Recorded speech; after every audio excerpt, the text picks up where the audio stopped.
क्या सम्मोहन का प्रयोग साधना के लिए खतरनाक भी हो सकता है?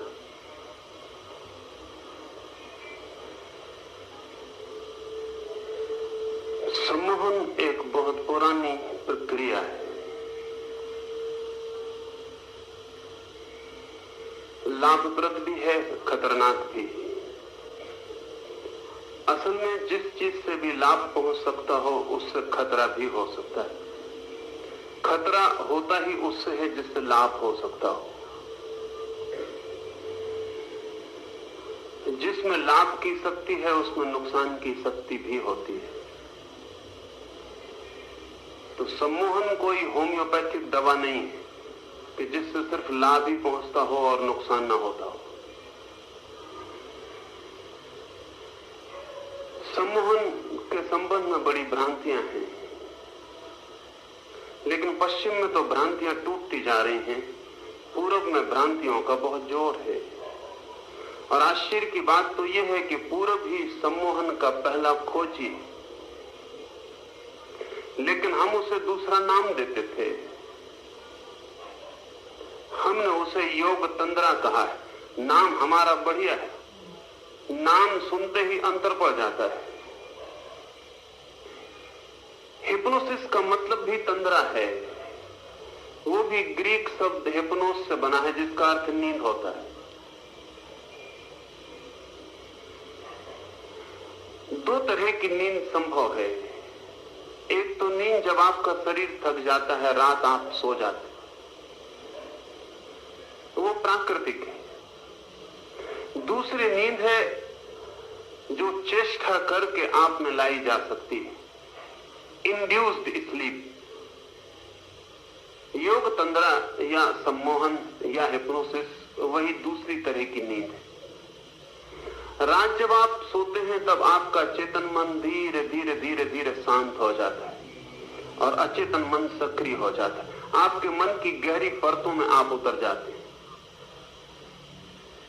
सम्मोहन में भी चेष्टा पूर्वक यही प्रयोग किया जाता है कि आपके मन की ऊपर की परत जो रोज सक्रिय रहती है उसे सुला दिया जाता है और आपके भीतर का मन सक्रिय हो जाता है। भीतर का मन ज्यादा सत्य है, क्योंकि भीतर के मन को समाज विकृत नहीं कर पाया। भीतर का मन ज्यादा प्रामाणिक है, क्योंकि भीतर का मन अभी भी प्रकृति के अनुसार चलता है। भीतर के मन में कोई पाखंड, कोई धोखा, भीतर के मन में कोई संदेह, कोई शक सुबह कुछ भी नहीं। भीतर का मन एकदम निर्दोष है। जैसे पहले दिन पैदा हुए बच्चे का जैसा निर्दोष मन होता है, वैसा निर्दोष मन भीतर। धूल तो ऊपर ऊपर जम गई, मन के बाहर की परतों पर कचरा इकट्ठा हो गया है। भीतर जैसे हम प्रवेश करते हैं वैसा शुद्ध मन उपलब्ध होता है। इस शुद्ध मन को हिप्नोसिस के द्वारा संबंधित, हिप्नोसिस के द्वारा इस शुद्ध मन से संपर्क स्थापित किया जा सकता है। स्वभावतः लाभ भी हो सकता है, खतरा भी। अगर कोई खतरा पहुंचाना चाहे तो भी पहुंचा सकता है, क्योंकि वो भीतर का मन संदेह नहीं करता है। उससे जो भी कहा जाता है वो मान लेता है। वो परम श्रद्धावान है। अगर एक पुरुष को सम्मोहित करके कहा जाए कि तुम पुरुष नहीं स्त्री हो, तो वो स्वीकार कर लेता है कि मैं स्त्री हूं। उससे कहा जाए कि अब तुम उठ के चलो, तुम स्त्री की भांति चलोगे, तो वो पुरुष जो कभी स्त्री की भांति नहीं चला, स्त्री की भांति चलने लगेगा। उस पुरुष को कहा जाए कि तुम्हारे सामने ये गाय खड़ी है और वहां कोई भी नहीं खड़ा है, अब तुम दूध लगाना शुरू करो, तो वो बैठ के दूध लगाना शुरू कर देगा।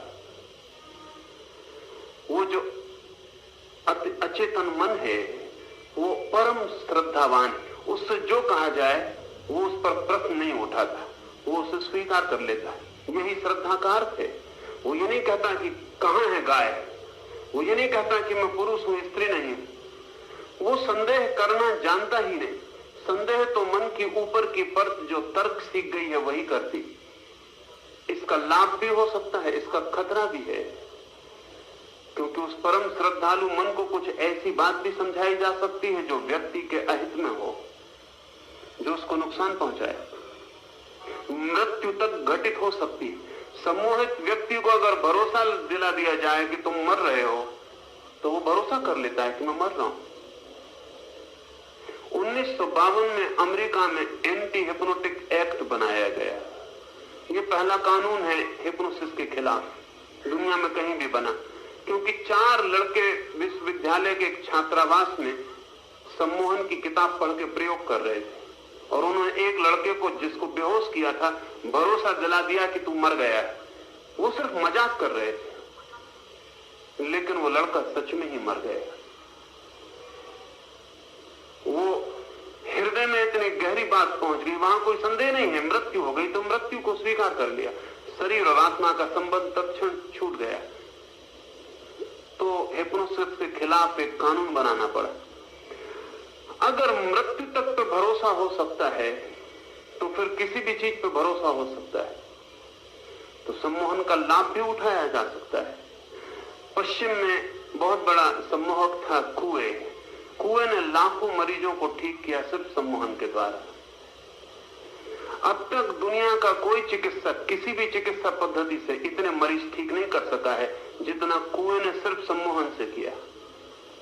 असाध्य बीमारियां दूर की, क्योंकि भरोसा दिला दिया भीतर कि ये बीमारी है ही नहीं। इस भरोसे के आते ही शरीर बदलना शुरू हो जाता। कुएं ने हजारों लोगों की शराब, सिगरेट और तरह के दुर्व्यसन क्षण भर में छुड़ा दिए, क्योंकि भरोसा दिला दिया। मन को गहरे में भरोसा आ जाए तो शरीर तक परिणाम होने शुरू हो जाते, तो लाभ भी हो सकता है।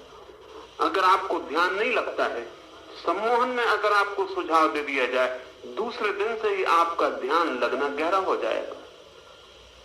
आप प्रार्थना करते हैं लेकिन व्यर्थ के विचार आते हैं। सम्मोहन में कह दिया जाए कि प्रार्थना के क्षण में कोई भी विचार ना आएंगे, तो प्रार्थना आपकी परम शांत और आनंदपूर्ण हो जाएगी, कोई विचार का विघ्न न रह जाएगा।